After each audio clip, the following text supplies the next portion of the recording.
In today's video, I am going to teach you how to give permission in Google Docs. Sharing a document the right way helps the right people read, comment on, or edit your work, while keeping everything secure and organized.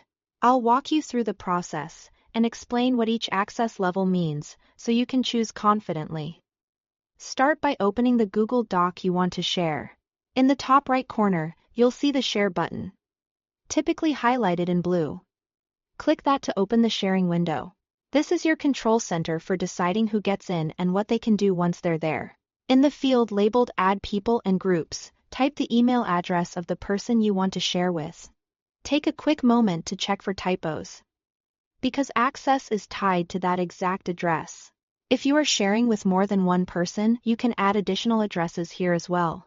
Being precise at this step saves time and avoids access issues later. Next, choose the level of access using the drop-down next to their name. If you select Viewer, the person can open and read the document, but they won't be able to make changes or leave comments. This is ideal when you are distributing a final version or reference material that shouldn't be altered. If you choose Commenter, they can't edit the main text, but they can leave comments along the side and propose changes using suggesting mode. This is perfect when you want feedback and discussion without changing your original content until you approve it. Finally, selecting Editor gives full editing capability.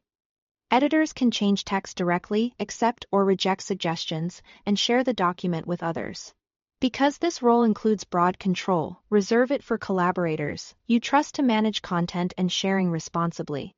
A good rule of thumb: start with Commenter for feedback, and move to Editor when someone needs to make direct, ongoing changes. Once you've added the email and picked the right role, click Send.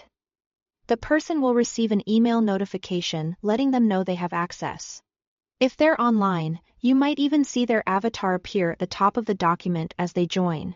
If someone reports they can't open the file, double-check that you entered the correct email and that the role you selected matches what they need. You can always return to the Share button to adjust or remove access later, using the same steps. That's all there is to it. Open the document, click Share. Add the email, choose the right role and send. Thanks for watching.